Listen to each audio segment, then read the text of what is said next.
Vamos a iniciar con los ejercicios de estructuras pasivas con dos terminales. En este caso el enunciado dice: de la siguiente estructura eléctrica pasiva determinar el valor de la inductancia e invertancia total.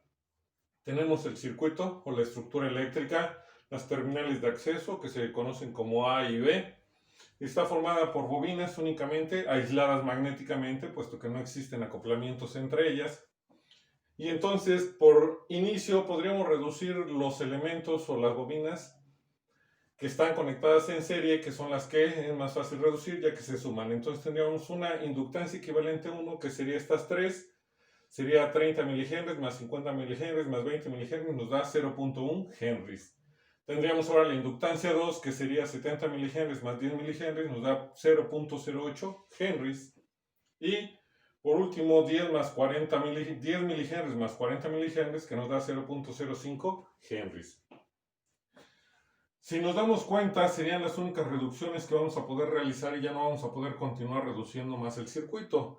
Entonces vamos a tener que emplear ecuación general, y ya les había yo mencionado que se puede mezclar reducción en serie paralelo con ecuación general.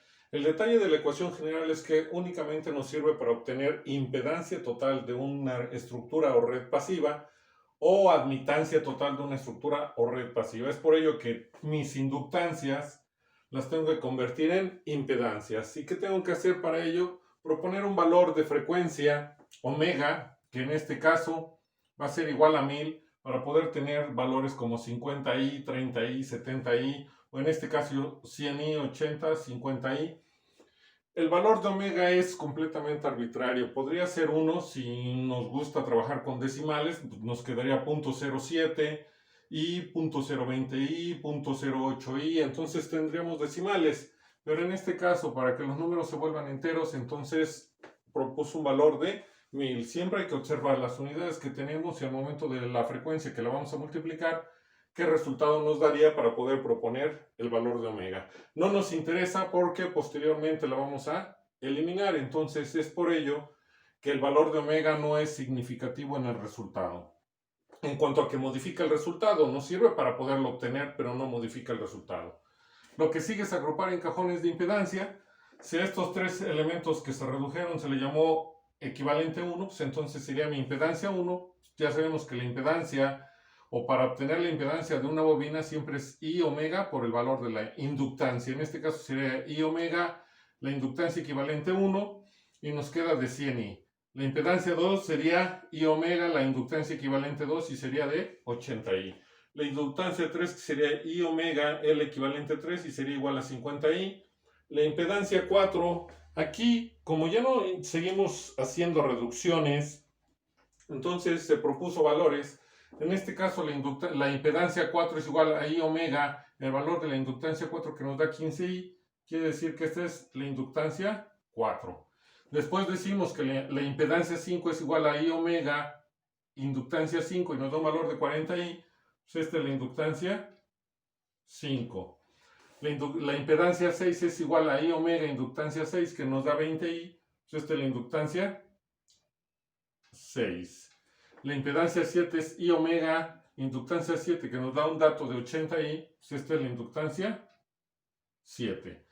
Y la impedancia 8 es igual a I omega, inductancia 8, que nos da un valor de 5i, pues es el valor de la impedancia 8. Esta es la 1,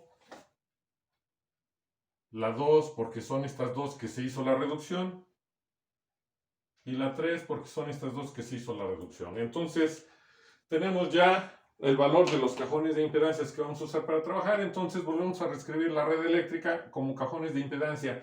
No le vamos a asignar sentidos, o no se le asignaron sentidos a las bobinas, porque recuerden que no vamos a trabajar para obtener la corriente de malla. Los sentidos se asignan cuando queremos corrientes de malla y después corrientes de elementos. Ahora lo que nos interesa es obtener la impedancia total del circuito. Por ello, únicamente reescribimos en cajones de impedancias con su índice cada uno de ellos, y como vamos a usar ecuación general debido a que no podemos hacer reducciones, se va a hacer o se van a tener que realizar dos pasos. El primero es, entre las terminales A y B se va a conectar una fuente de voltaje a una frecuencia diferente de 0. La frecuencia ya la escogimos de 1000. La fuente de voltaje puede tener el valor que sea, no nos interesa. Simplemente es una referencia para cerrar mi circuito.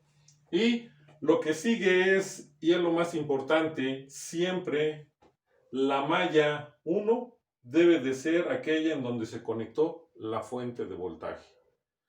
Si a ustedes se les ocurre cambiarle, en vez de malla 1, escribirle malla 2, tienen que hacer una ecuación nueva, porque la ecuación que está en las notas, y es la que yo voy a utilizar, se calculó cuando la malla 1 es donde está la fuente de voltaje. Si a esta le llaman malla 2, no es nada más el cofactor de Z22. Hay que hacer todo el proceso para ver cuál es el resultado. Entonces tendrían que calcularlo para obtener la ecuación nueva y aplicarla. Entonces, para poder usar la ecuación o las ecuaciones que tienen en las notas, primero, si hablamos de impedancias, la malla 1 siempre debe de ser donde está conectada la fuente de voltaje.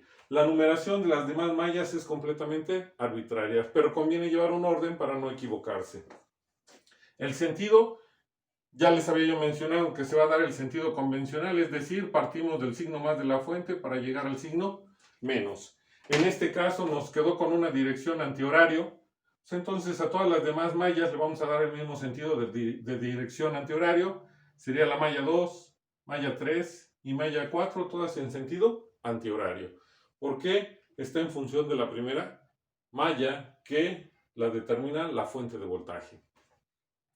Una vez que hicimos eso, ahora vamos a obtener el valor de las impedancias propias y mutuas de malla, que es lo único que nos interesa para poder obtener la impedancia total.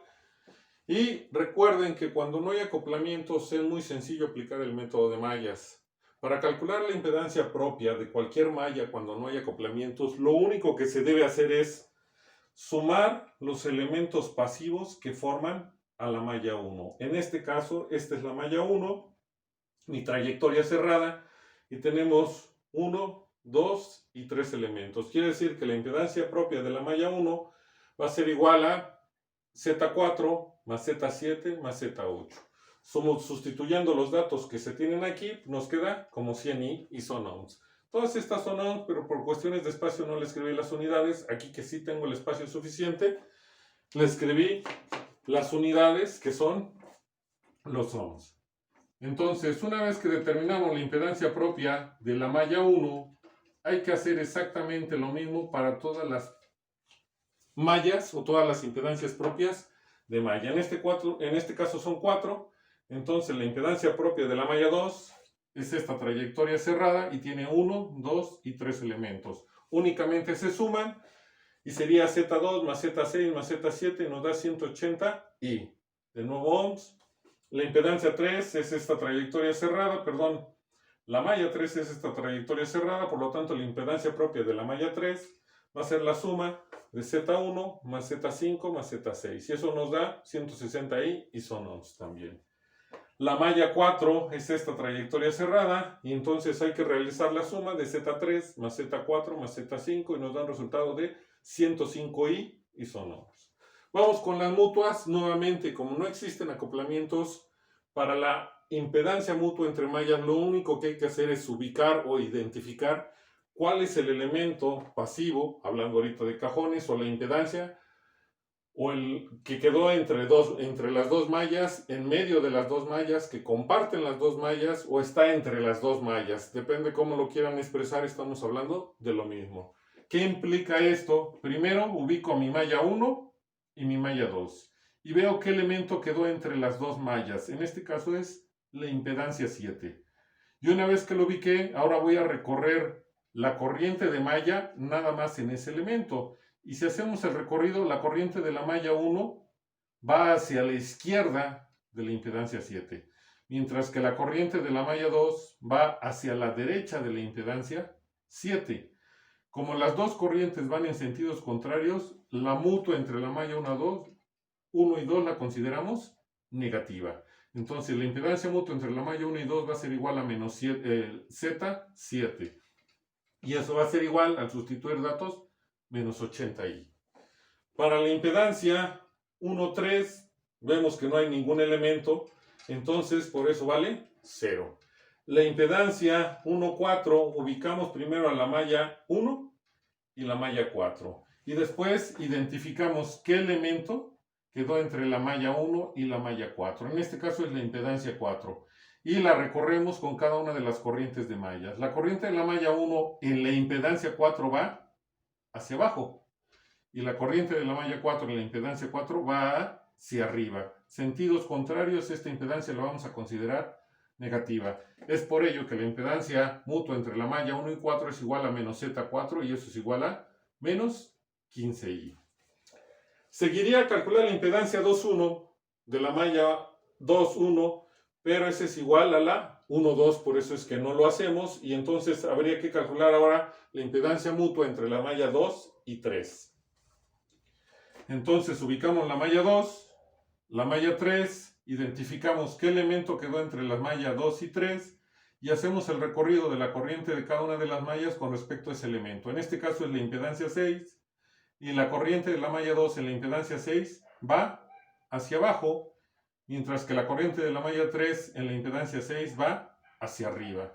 Sentidos contrarios, entonces consideramos ese elemento como negativo. Y decimos que la impedancia mutua entre la malla 2 y 3 es igual a menos Z6 y eso es igual a menos 20i. Son ohms. Z33 seguiría, pero la tenemos ya aquí, entonces continuamos con Z24. Y Z24, pues tenemos la malla 2, la malla 4, no hay ningún elemento y por eso decimos que vale 0. Habría que calcular la malla 3,1, que es igual a 1,3, por eso ya no lo hacemos. La impedancia mutua entre la malla 3,2, que es igual a la impedancia mutua de la 2,3, por eso ya no lo hacemos, ya lo tenemos. La 3,3, que ya está calculada. Y por último, nos faltaría la 3,4. Entonces ubicamos la malla 3 y la malla 4, identificamos qué elemento queda entre las dos mallas, que es la impedancia 5, y hacemos el recorrido de las corrientes de malla con respecto a ese elemento. La corriente de la malla 3 en la impedancia 5 va hacia la derecha y la corriente de la malla 4 en la impedancia 5 va hacia la izquierda. ¿Qué significa? Que va a ser negativo porque tenemos sentidos contrarios de corriente. Va a ser la impedancia mutua entre la malla 3 y 4 va a ser igual a menos Z5 y al sustituir el valor es menos 40i ohms. Entonces ya obtuvimos las impedancias propias y mutuas de malla y ya podemos calcular la impedancia total del circuito.